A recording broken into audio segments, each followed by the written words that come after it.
mechanism. This one, I think we also need to think about when we do the fermentation, because the microorganisms, they fight each other. As I mentioned, some microorganisms, they are very good, but some microorganisms, they are bad to us, and they are pathogens. They can make you sick, make us sick. So the presence, if we have other microorganisms that are not good, they will compete with the microorganism we are using. So if you have competing microorganism, normally before the fermentation, we use pasteurization. We kill other microorganisms. So when we do the fermentation, in most cases, we use the heating method. We kill all these contaminated microorganisms, and then after that, we inoculate. We add the microorganism to ferment our food. In this way, your product, the fermentation process will be much easier to proceed. And another factor we need to think about during fermentation is that you need to also think about the inhabit substance, such as polyphenol, essential oil, lysozyme. These compounds, we know these compounds are very common in our food. So some food actually they have some natural antimicrobial compounds. If your food have a large amount of this inhabited substance, the microorganism is not easy to grow very well. So if you have such kind of compounds in your food, you need to think about at the beginning how to train the microorganism to help them to be, familiar with this condition, and then your product can just go ahead through the process. Otherwise, if too much of these compounds, the microorganism growth will be very, very slow. Another condition we also need to think about is that you need to consider the gas atmosphere composition, because as I mentioned, some microorganisms they need to have oxygen to grow, but some microorganisms that don't like oxygen. So for different microorganisms, some of them you need to supply the oxygen. Some of them you need to make a method to exclude, to remove the oxygen. So to create such condition to make your microorganism grow very well. So all these methods, these conditions, you need to think during the fermentation process. Now, the next, we will talk about the types of food fermentation. They have too many foods, that can be made by fermentation process. So the first group, we call it lactic acid fermentation. Lactic acid fermentation, which means after fermentation, the microorganism will mainly produce lactic acid. So this group of food, including cheese, yogurt, fermented milk, sauerkraut, salami. Salami is a kind of fermented meat, and also some other green products. The second type of fermentation, we call it alcoholic fermentation. So from the name we say, we can understand that this group of fermentation, the mainly produce alcohol, they produce ethanol, right? It's like beer, wine, spirit, and bread. Bread also, of course, mainly produce carbon dioxide, but they also have a little bit of alcohol. So like this food. Now, another group, we call it mixed alcoholic fermentation. Mixed alcoholic fermentation, which means to produce alcohol and produce others, not only alcohol, but also other compounds like acid, now like this group of food. And halophilic fermentation. Halophilic fermentation is a very special fermentation. This kind of fermentation is very special because the fermented condition have a relatively high salt content. That means have a very high salt. Like with fermented fish sauce.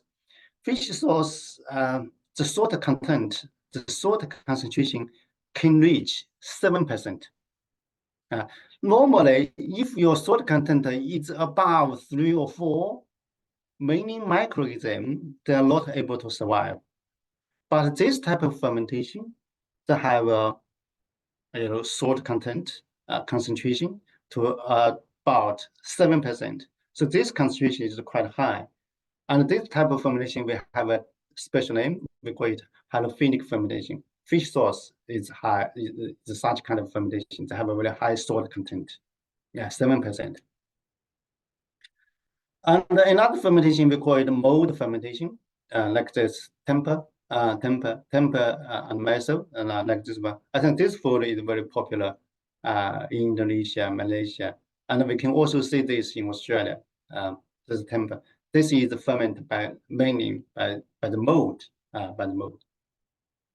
So we can classify the fermentation depending on the specific properties and also depending on what type of products they are just producing. Now, this is just a slide, a table summarizes lactic acid fermentation, which means even we call it lactic acid fermentation, they also use different types of microorganisms. We can, ferment on different types of food and make different types of products. So this is raw ingredients. We can ferment cabbage, cucumber, olive. We can just make cheese. But the cheese we will talk today, we have different types of cheese. We just talk about the general process of the cheese. So lactic acid is widely used in vegetable fruit fermentation. Furthermore, we can also classify the fermentation into homo or hetero fermentation. What is homo fermentation? Homo fermentation means after fermentation, the product is relatively simple, which means, for example, here we homo fermentation when it produces lactic acid. Of course, they can also produce some others, but other compounds are relatively small. They don't have much other compounds, mainly produce lactic acid. But when we talk about hetero fermentation, they not only produce lactic acid, they can also produce some other acid, such like acetic acid, carbon dioxide, ethanol, etc. Which means hetero fermentation, the produced compounds is a mixture. It's a mixture of lactic acid, acetic acid, ethanol, carbohydrate, etc. All these different, the mixture of some compounds. But the homo fermentation, the product is relatively simple. But of course, they still have some others, but not as so complicated as this hetero fermentation. Okay. Now, in the following, we will talk about some examples, some food, how these different food can be fermented. We'll talk some examples. Now, the first example is sauerkraut. Sauerkraut, it's a very simple process. It's very easy to make. You can make this food in your home. Normally, the sauerkraut is made from cabbage, like this one. The first process is that we just shred it into little pieces. And we need to add some salt. The salt content is normally 2 to 3. As I mentioned, most of the fermentation, the salt content 2 or 3 is okay. But if your salt content is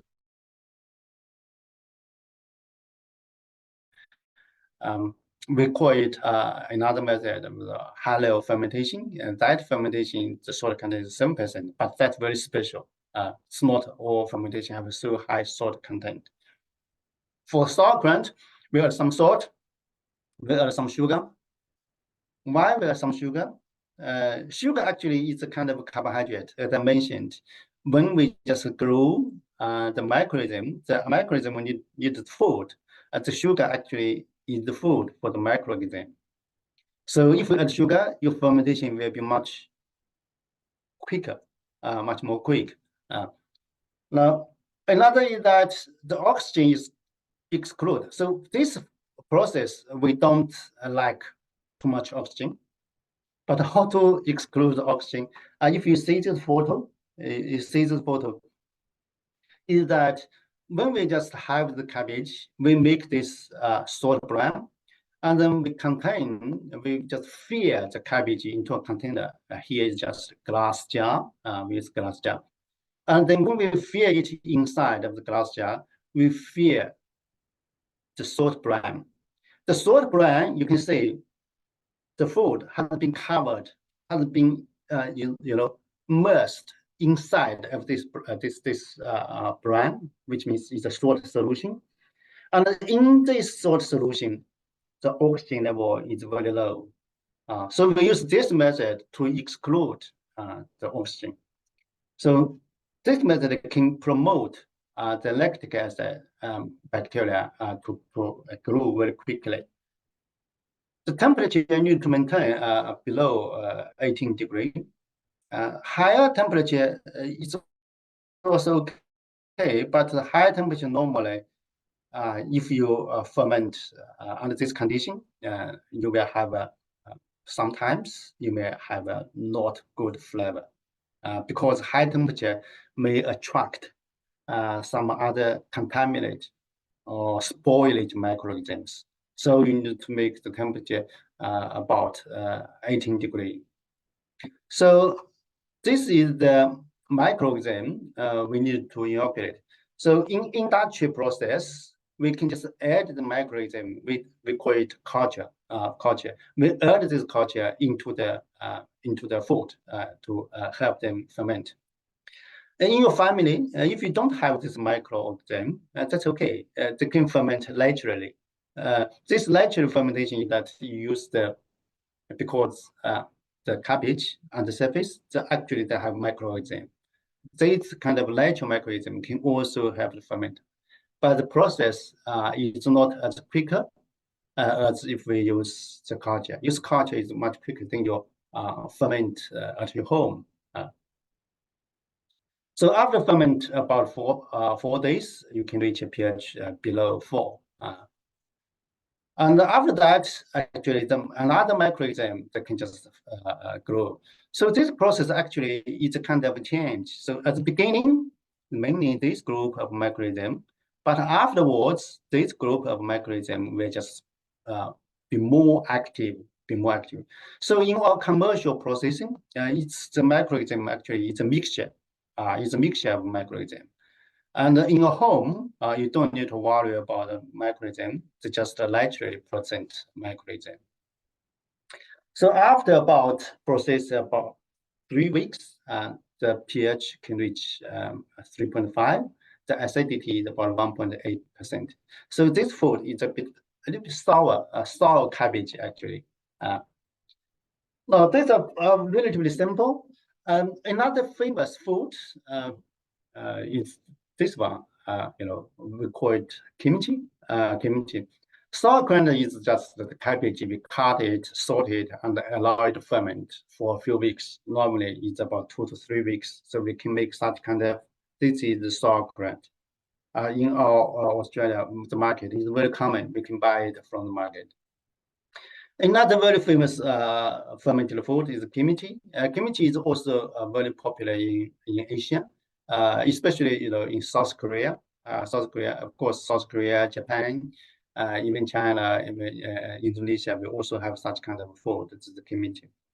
Compared to sauerkraut, kimchi is a little bit more complex because sauerkraut very simple. We use cabbage only, but for the kimchi, we use cabbage, we use onions, sometimes we use fish, we use some seasonings, we use garlic, we use horseradish, red pepper, and ginger. So you can say when we ferment, we make the kimchi, it's a mixture of different types of vegetable. So the flavor is much more strong. And the color is also because of the chili, because of chili, the color is like this red. And then we add a salt content 2 to 6, but normally it's about 3%, roughly 3%. The higher salt content, if you increase the higher salt content, the fermentation process will be slower. That means it will take longer time. take a long time. But if you use too low salt content, you may have the risk, because if the salt content is too low, they may have some contaminants, because other microorganisms will just grow. But normally in 3%, 4%, it's very common. Now, after fermentation, the final acidity is 0.4, 0.8. So the process is similar, but the chemistry process is that we have mixture of cabbage. Sometimes here it's just normal cabbage. Although in chemistry processing, they use Chinese cabbage, not exactly. So they also use the chili, use some other ginger, garlic, even sometimes use fish. It's very strange, right? So the flavor is more tasty compared to sauerkraut. Sauerkraut, the taste is relatively bland, relatively simple, but the kimchi flavor taste is much stronger than the sauerkraut. So this is the fermented vegetable, a very common food in our market, and some families you can make that by yourself. Now the next we will take a little bit of time to talk about the fermented dairy product. Actually, the dairy product we also have many. So fermented milk, we have yogurt. It's like this one is very common in the market. And another very common food about the fermented dairy is the cheese. The cheese, we have cheddar cheese, cottage cheese, mozzarella cheese, etc. So the basic process actually the same. They just have some special process to make to have different name. In Australian market, we also have different types of cheese. We have at least maybe tons of different cheeses, tons of. The main process actually are same. The main process is the same. They have some differences during the process, but the general process of all these cheese are similar. So normally to make the cheese, you need to incorporate some starter, or we call it culture. This is just a microorganism. If you make a different cheese, you use different microorganism, and then reduce the acidity to about 4.7. We also need to add some coagulation agent. Coagulation, we will talk more details, is that to make the cheese, the protein, to just stick together. This process we call it coagulation. And the cooking just we heat the cheese, to exclude, to expel of the whey. This can control the microflora and acid development, because the milk, most of the milk contains the water, but after ferment, the water, the whey will be excluded, will be removed. And the other was we salted, molded to add more salt. So the cheese have the flavor.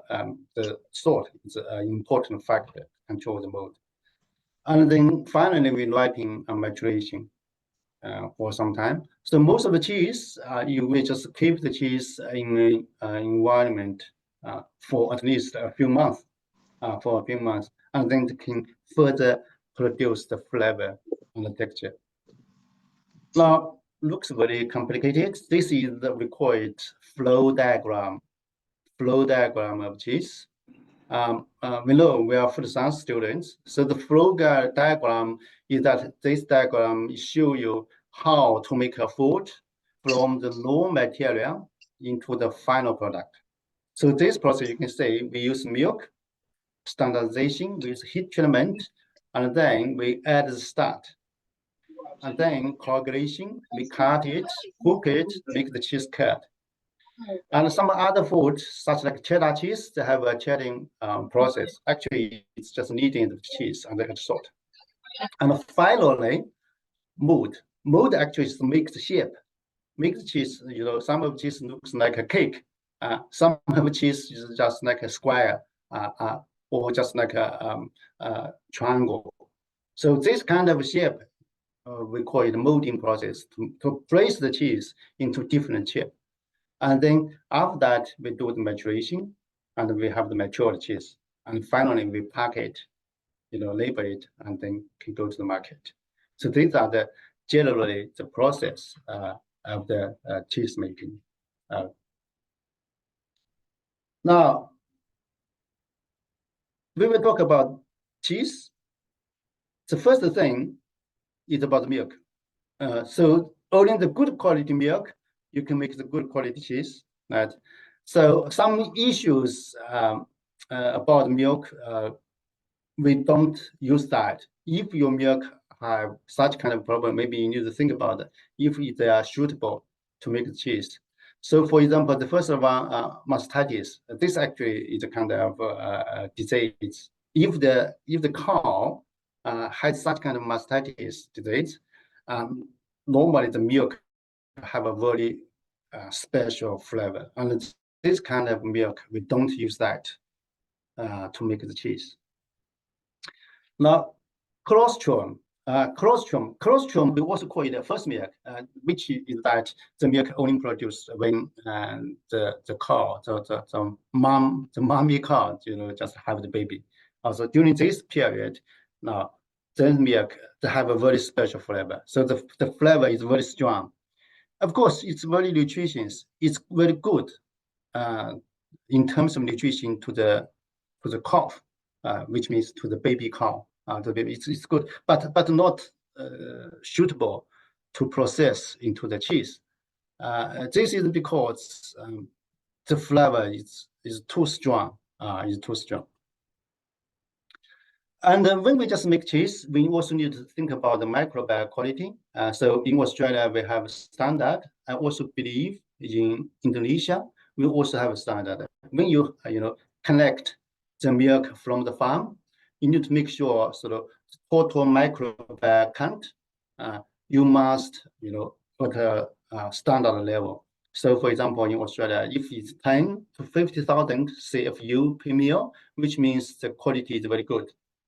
Okay, if your microbial, the total microbial count is too high, sometimes the company they will reject the fresh milk, the raw milk. Now, when you have the milk, normally you need to do the pasteurization. Pasteurization is the pasteurization equipment. You need to heat the milk into 72 degrees for a minimum of 50 seconds. The main purpose of this is to kill the Listeria. Listeria, actually, this is a pathogen. That means that can make people sick, So we need to do pasteurization. Now, the next stage is standardization. So what is standardization? Standardization is a process to make the food have a same level of which standard. For example, here the standard is fat content, milk fat. Now you need to make sure all milk, all your cheese have the same level of fat, But in our farm, the cow produces the milk. Maybe this farmer and another farmer, the cow produces milk, the fat, because here maybe it's 3.6, another farm is only 3.3. So naturally they're different. This is okay, this is common. But in our company, in the food company, you must make sure all milk have the same level of fat. So this kind of process, we call it standardization. So why is that? To make the product true to type. So any product, you say, if you claim this is 3.5, of course, all products 3.5. Consistent. And then to ensure a specific requirement, because for cheese, all type of cheese, you have a standard. You must, for example, this type of cheese, you must have how high level of protein, how high level of fat. So the fat content is a very important factor determine the milk quality. milk quality. So how to do the standardization? In our industry, actually, we have a very simple method to standardize the milk. So this one, we call it Pearson square. So this is a Pearson square, So we have an example here. So homogenized milk is to be mixed with cream to produce a light cream containing 10% of fat. So what does this mean? For example, you have two products. One product is that the milk that have a fat content 3.5%, and you also have a cream. Cream is normally the fat content is much higher. You have a 20%. But you have this two products, but your target is that you want to make a food have a 10% of milk fat. So what do? So we make this kind of square, 3.5 here, 20 here, and then you just put the 10 in the middle, and then you do the very simple mathematical calculation. So use this number, big number, to subtract this small number. You have 10. Now 20, minus 10 is 10. And then here you also do the calculation, but use the big number to subtract the small number. You 10 minus 3.5, that's 6.5. So that's the result. So what does this mean? This means if you have this milk, 3.5 fat content, you have a cream, 20% of fat, you can use 10 kilogram or 10 part of this milk to mix 6.5 part of this cream, and then your final product will have this 10% of milk fat. So this is just the very simple calculation. So 10 parts of milk, this milk contains 3.5% of fat, and then 6.5 parts of cream. This cream have 20% of fat, but after you mix them, your final product will have 10% of milk fat. Now here we have a practice. We have an example. If you like, you can just calculate it. You can just do a very simple calculation. To write in your paper. You can use this one as the example. So this is that a company. So you are working in a food dairy company. You had the cream with the fat content of 15%, and the skim milk, the milk only have 1% of milk fat. Now we use Pearson square to make a product. This product, you need to have 4% of milk fat. So what do? So you just make the Pearson square here, 15, 1, and then 4. You put the three numbers. The final product put in the middle. So you do the calculation here, 15 minus 4 should be 11. 4 minus 1 should be 3. So the answer is 3 parts of cream mixed with 11 parts of skim milk. So the final product, you can have a 4% of milk fat. So it's quite simple. It's a very simple process. This is standardization. So after this process, all your milk, you will have 4% of milk fat. Okay. Now, after you standardize, then all milk, you have the same level of milk fat, and then you can start your cheese processing. Now you can add your starch culture. Starch culture normally is mesophyll. Most of them mesophyll. But if you want to make some other cheese, like Swiss cheese, palate cheese, this type you need semophil. Semophil means the microorganism is suitable for relatively high temperature. But most of them are mesophyll, which means it's about 10 to 14, this range. Now, we have different types of culture. This culture, we can buy it from the market. We have bulk culture, and we also have dried culture. That means they're in powder form. The bioculture actually they have already made it. You can add them directly, so you don't need to prepare by yourself. But it's not easy to keep for a long time because it's ready to use. So if you just want to use it very quickly, you can use this bioculture. But if you want to keep the culture for a long time, it's good to keep the powder. Normally, we add 1 to 2% of culture. Again, this culture is microorganism. The culture is microorganism. So depending on what type of cheese you're making, if you make different type of cheese, you use different type of microorganism. Okay. So after we add that, and then the ferment for some time, you can just reduce the pH to about 4.7. Okay. Now here are some examples. So we have different types of microorganism. You can see the optimum temperature will be a little bit different, but most of them are in about 30, 35. Most of them 30, 35. They can also, stand for a little bit higher temperature, but the most suitable temperature is about 30, 35. Now we also have some other properties. So the acid production, so more plus, which means they can produce more acid. And one that means it's relatively when you just to produce the acid production is relatively low. And we also have some carbon dioxide production such as salt tolerance. So this type of microorganism that can tolerate 4% of salt, but all other microorganism is about 2% of salt. So when you make cheese, make sure your salt content should be suitable.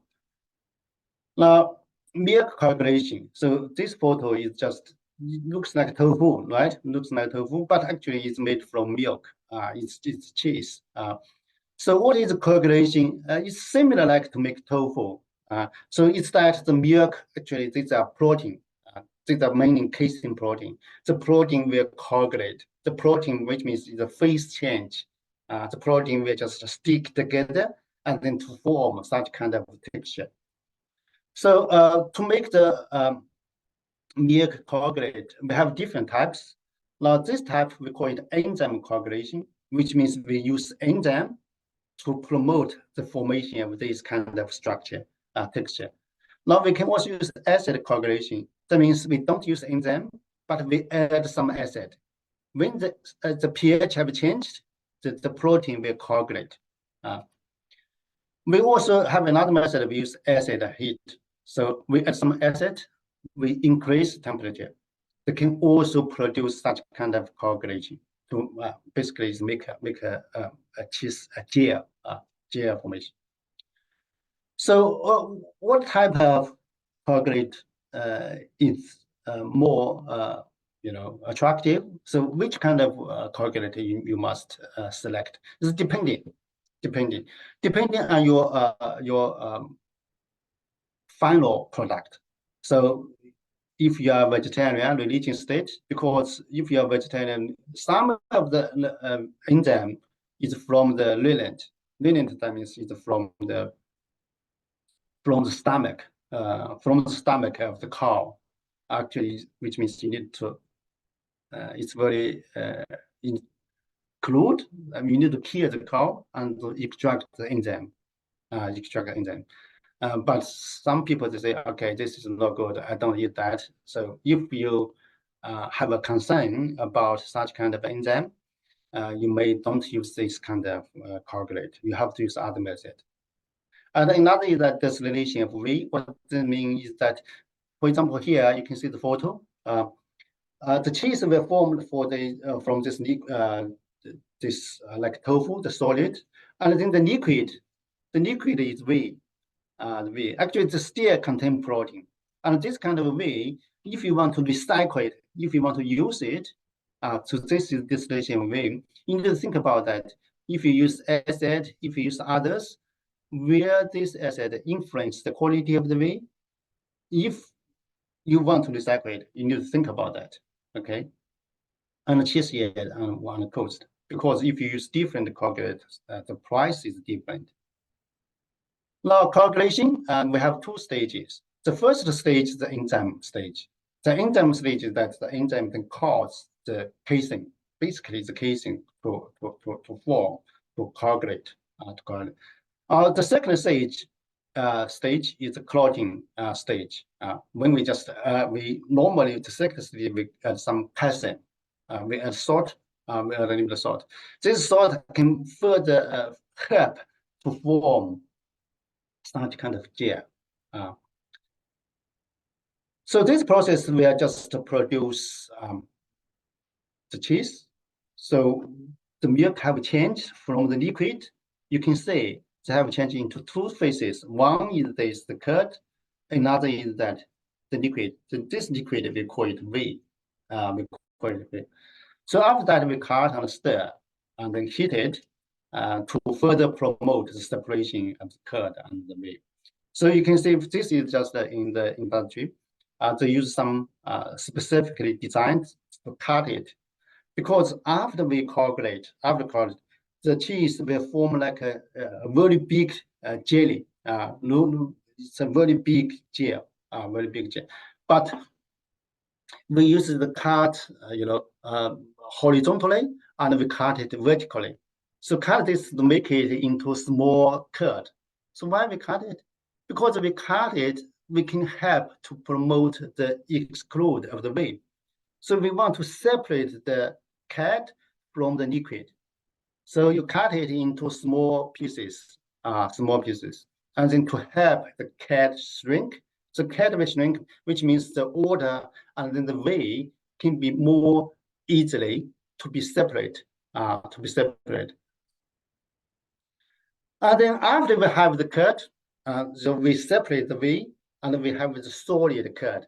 This curd will be the main material to make the cheese, and then we need to add salt. So why we add salt to make cheese? We have a few purposes. One is that we assessed with the synolysis. Synolysis actually there. Another name we call it synolysis is that to remove the water, the whey expulsion. And the salt can also enhance the flavor. Of course, salt can also preserve because it can reduce the water activity. And then the cheese will have a longer shelf life and promote the ring formation. What is ring? Ring is that when you see the photo, and the surface, a relatively hard surface, this surface we call it the ring. And this salt can help to form a little bit tough, like a skin, to form a skin on the surface of the cheese. So the salt can help to remove the water, salt can help to enhance the flavor, salt can help to preserve the cheese, and also can form such kind of skin, this kind of texture. So it's quite important. So this process, we just give you another review about the process. Now we are talking about the here cutting, stirring, and then we remove the whey. We have the curd. After we have the curd, we need a salt. So how much salt is added? The salt normally is about 2 to 6%, as I mentioned, 2 to 6%, but depending on what type of cheese. These are some examples. If you have cheddar cheese, feta cheese, cottage cheese, you can see you have a different type, a different level of salt. So the salt addition, depending on the type of cheese you are making,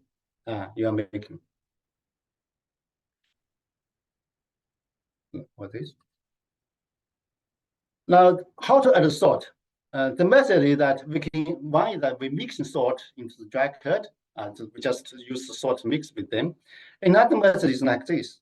We make the salt into a brine, which means it's a salt solution. And then we immerse this curd into the salt solution. The brine salt content is much higher. We have 26%. Because not all salt will just penetrate into the cheese. So only part of the salt will penetrate, okay? And adding salt to the whey. So when you have the whey, you directly add the salt into the whey. And this is another method. And the fourth method is rubbing or apply dry salt on the cheese surface. So which means after you separate the salt, after you separate the cheese from the whey, you mix the salt on the food, or you combination. Which means, what is combination? Combination, for example, at the first stage, you can just immerse the cheese into this salt solution. So after you just salt it for a few hours or one day, and then you take it out and you further add dry salt on the surface of the food, and then you mix them. So this is the second method, right? Now this is the breakdown. The third stage. So after you add salt, we do the maturation. Maturation. This is the breakdown of milk. Constitute into small components. So after you have the cheese, you have made the curd, you have mixed with the salt, it's not finished. It's not finished. You still need to just keep the cheese into an environment. Normally, this one is just one example.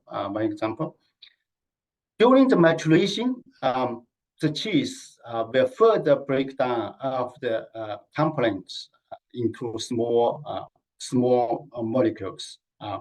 So this purpose is to provide a very specific character of cheese, mainly from the flavor, texture, taste. So the maturation is a very important process for the cheese processing. Now, the agent responsible for this maturation. So what happened here? So what happened during the maturation? So actually here, the main factors that are responsible for the cheese flavor and taste formation is the enzyme and the bacteria. So enzyme, we have native milk enzyme because the milk,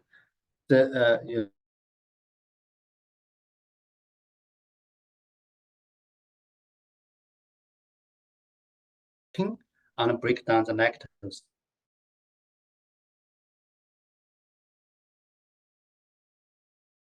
Also have rennet. So what is rennet? Rennet, we have mentioned before, rennet is a kind of coagulate. So if we use the rennet to coagulate the cheese, which means the cheese protein to be stick together, this rennet is still there. This rennet, during the maturation process, it is still working. It is still working to help to promote the breakdown of proteins and lipids. And of course, we still remember we have starter culture, right? The microorganism.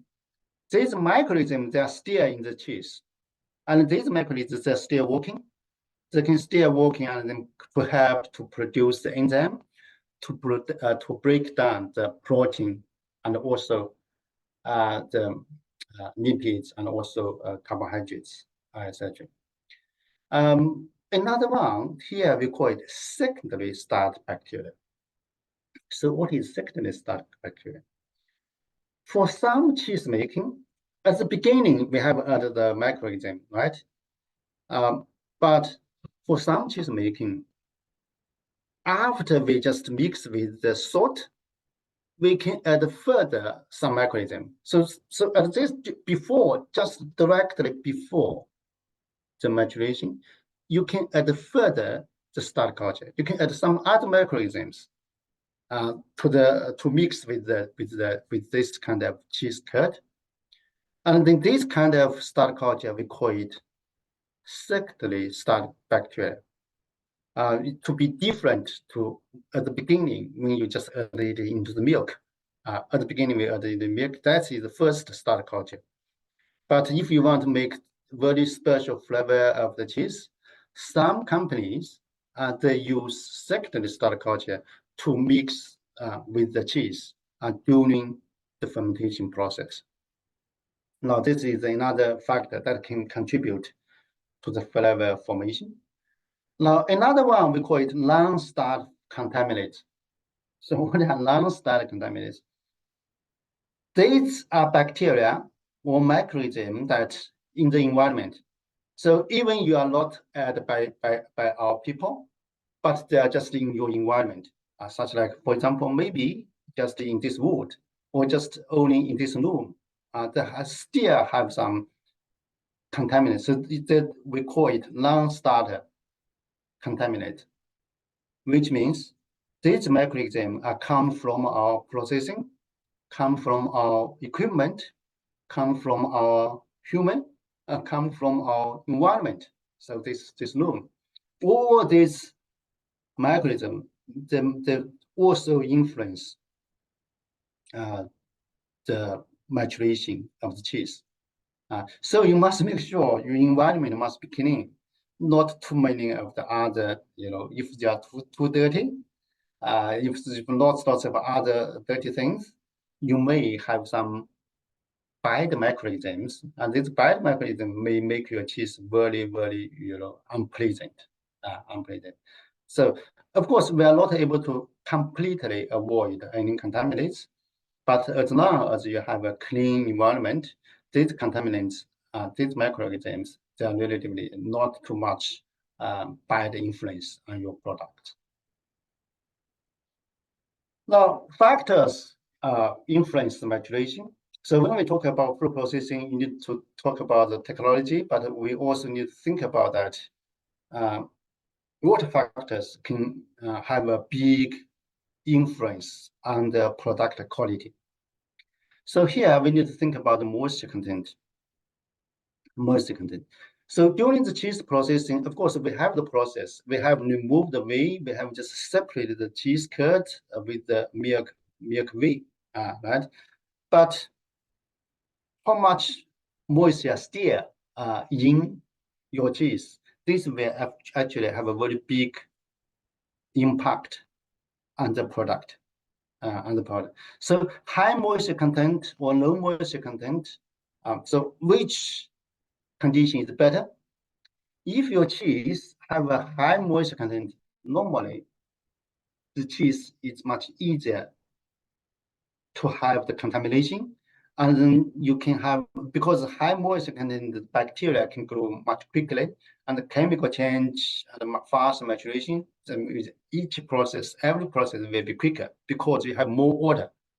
But if you have more water, normally the flavor is not very good. You will have a sour and bitter flavor because of too much of the contaminants. Because almost all other microorganisms that can grow under the high moisture condition. So moisture in fat-free substance. Sometimes we use this term, the moisture in fat-free substance. Why we say fat-free is because in fat there's no water in the fat, right? Only in the fat-free substance that can contain the water. So like protein, of course, they can hold the water. So this has a very high close relationship to maturation and quality. High water content means fast maturation. Maturation is very fast. That means the process is quicker, but normally the product quality is not so good. Not so good.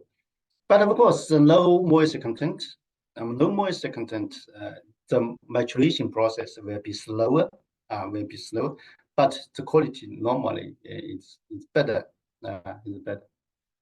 Another factor we need to think about is the temperature. So in this, this is the maturation environment. In the maturation environment, normally we need to control at least two things. One is that the humidity. This is relevant to moisture. Another is that you need to control the temperature. The higher temperature, fast maturation. Of course, low temperature, the maturation is also slower. But again, normally, if your maturation is quick, the flavor and taste is not as good as the slow fermentation, the slow maturation. So you need to have a balance. It's quicker or slower, high quality or low quality, because all these factors interact with each other. Now another one is the sorting moisture. So the salt content actually is also an important role to influence the quality during the maturation process. So the salt content 6%, 4%, because During this stage, the water has been removed, so the salt concentration in the food may increase. So if the salt content is about 6%, the maturation will be slower. But if the salt content is 4%, the maturation is quicker. You have a sour and then bitter flavor. So how high the salt content? But of course, you can keep 4 or 6%. You need to think about all the factors, not only salt. If you have a relatively low salt content, but you have a low temperature, you have a low moisture content, that's okay. That's okay. But if you have a high salt content, but the moisture content and also temperature, you're not control very well, you still have the problem. So you need to combine all the factors, rather than only single factor in terms of the maturation of the cheese. Another is the acidity. The acidity is produced by the bacteria at the beginning. Normally the pH of the cheese is about 4.5 to 5.5, but after ripening, the pH will be higher. This is after the processing. This is the fresh cheese, fresh because of the bacteria that produce the acid. So the pH is about 4.5 to 5.5. But after ripening, the pH will be higher. So why the pH is higher? This is because the breakdown of the protein. Breakdown of the protein, they can produce nitrogen, that's the ammonia. This ammonia we know they have a relatively higher pH, high pH. So after maturation, the all cheese, the pH will be higher compared to the fresh cheese. And then the quality and type of coagulate, this can also influence the maturation process.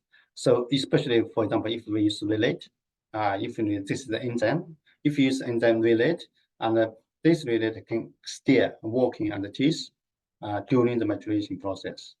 And the milk quality is also a factor. So if your milk, the raw milk has too much of contamination, here they can also influence the quality during the maturation process. Now this photo is just show us what happened after the fermentation of the cheese. So this is especially during the ripening to maturation process. This is cheese internal, that means inside of the cheese. This is the cheese, the external, that means the surface of the cheese. Surface of the cheese. So internal of the cheese, you can see lactate metabolites, calcium. Inside the soluble calcium, lactate is higher inside of the cheese. Surface is lower. This is the concentration.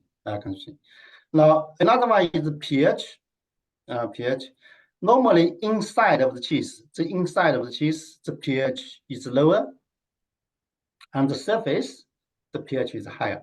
I think this is understandable because many microorganisms, even the contaminants, most of them work on the surface of the cheese. Right? So the surface of the cheese, they have more nitrogen, they have more ammonia. So the pH on the surface is higher. On the inside, they have more acid. So inside of the cheese, the pH is lower. And then the ammonia ion. So ammonia ion, of course, is also inside is lower. Most of the ammonia is produced on the surface of the cheese.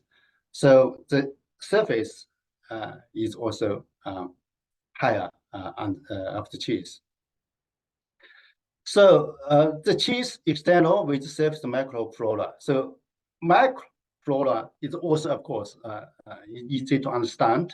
The microorganisms are also, most of them are on the surface rather than in the center, in the interior. So you can see from the photo, you see the surface and then inside of the product, they have different, composition of the calcium. They have different level of pH, and they also have different level of microorganism. So if you go to the market, you can see the cheese, some of the cheese in the surface, you can still see a little bit of the mold right? You can see the microorganism are still there. You can see the green color, a little bit blue color on the surface.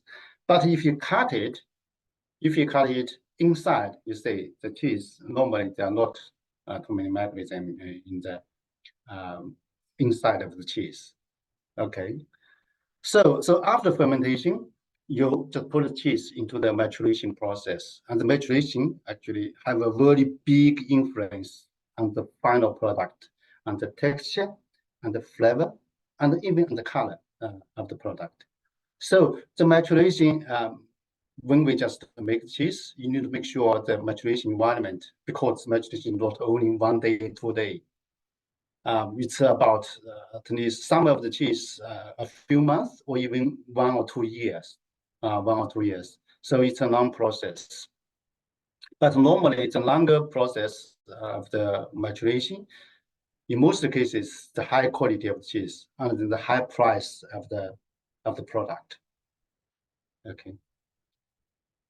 So I think that's all we discussed today. So today we discussed the fermented food.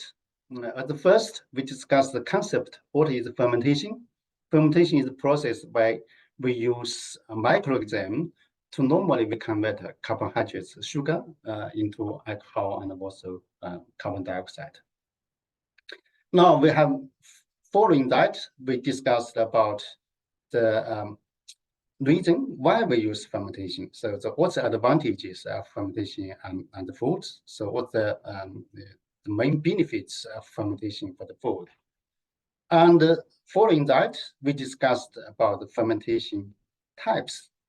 According to different types of microorganisms, we can classify fermentation into different types. We also discussed what factors influence the microbial growth. You need to supply the food to the microorganism. You need to control the temperature.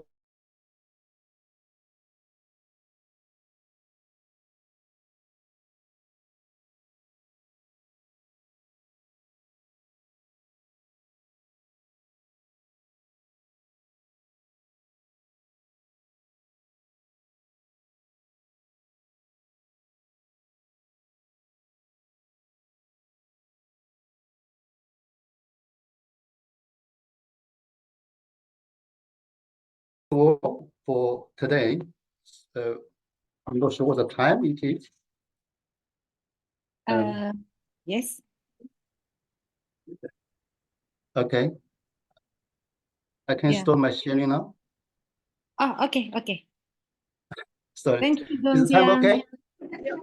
Thank you. That's a very interesting topic, especially in the fermentation. We know that fermentation, one of the oldest and most fundamental process in human civilization. So, so that's every time I think that's will be very, very important to talk about. Kairia. Kairia.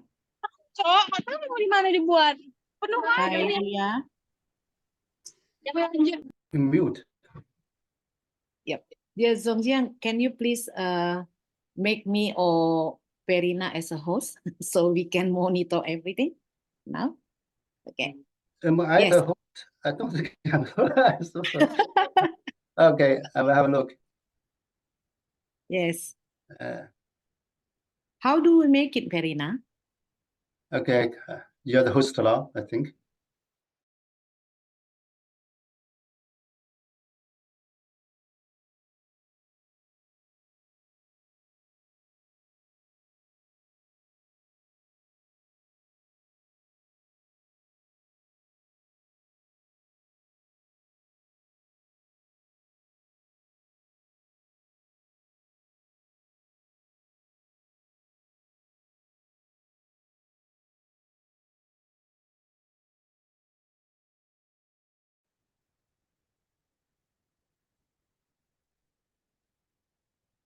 For us, it's very common to be a bit shy, especially for the first time. Okay, that's fine. It's also common for us. Is that okay if you say your email or whatever, if they can ask through me or they can email you? What is the best for that, Zhongxiang? That's okay. Yeah. Ask through me, or can they email you if they have questions? Yes, please. If you have any question, you can send the email to me. So you can pass my email address to them, to the student. Okay.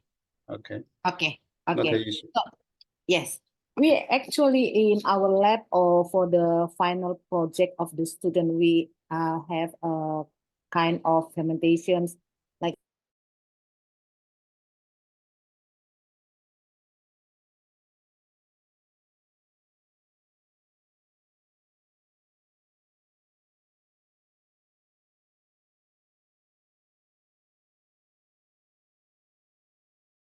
and so many I think new information they can get from this lecture. Thank you very much for this. We can say that for this lecture, actually two the changes during the food processing, and that's another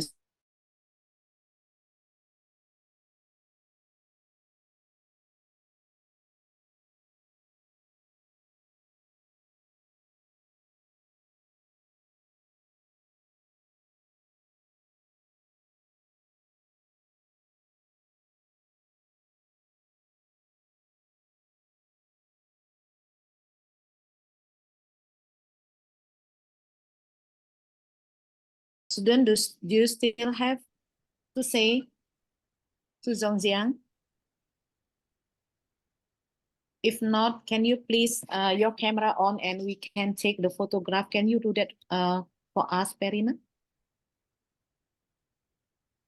Students, can you please activate For your all camera? the participants, can you open the camera so I will take the documentation?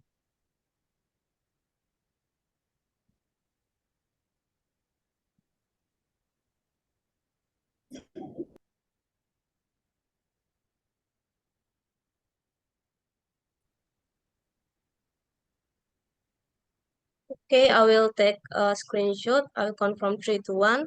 3, 2, 1. For the next slide. 3, 2, 1. Okay, thank you. Thank you. Thank you, Zhongxiang. You can stay here because honors is starting. You can stay if you want to. Honors, how are you? Good, thanks. Hotnida, good to see you. I think Zhongxiang, you still So what that we have another lecture or? yes. We have two lectures today, one from you and one from honors. And we will do this every Fridays. Okay, that will be Exciting, very tight. It's too long time. As a student, we feel I didn't feel that. We should have a break. Yes, it's okay. Talk to you later, Yeah. Zhongxiang. Yeah, Yes. I have to leave because I have another meeting afterwards. Yes. So I will see you next Friday.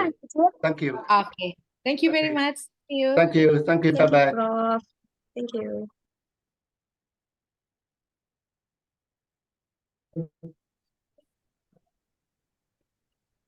How are you, Ted?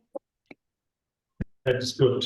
Can you make me co-host, please, so that I can share my screen? Yes. Thank you. I will. But we need to introduce you to the student That's all right. first. Okay. Okay, good morning.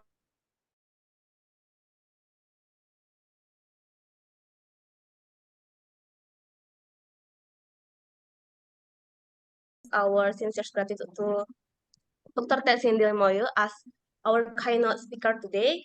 And before we start the agenda, let me introduce our keynote speaker.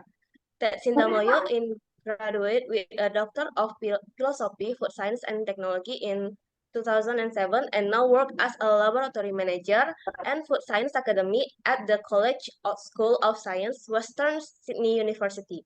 Ted Moyo is a part of nanostructure dairy powder formulation team and also work as chief investigator at industry grants. Ted Moyo has won book entitled Science, Technology, and Application of Folic Acid Encapsulation, and also have several journals such as encapsulated folic acid is initially reduced, methionine induced hyperhomocysteine in male bulb mice. Ladies and gentlemen, to officially open our world class today, we would like to invite the head of Food Science Department Master Program, Professor Insinyur Hotnida Sinaga M.Phil, to become our moderator today. Thank Prof. you. Hotnida, the spotlight is you. Thank you, Perina. Let me do the host. Who will be the host now? I made you honors as the co-host, and who will be the host that can record our meeting today? Perina, you can do that, or Yes, I can. can you do that? Yes. Okay, so I Yes. make you as the host. Okay, Prof. That is the name. Okay. Can you So- see my screen? Yes, you are the co-host now, honors.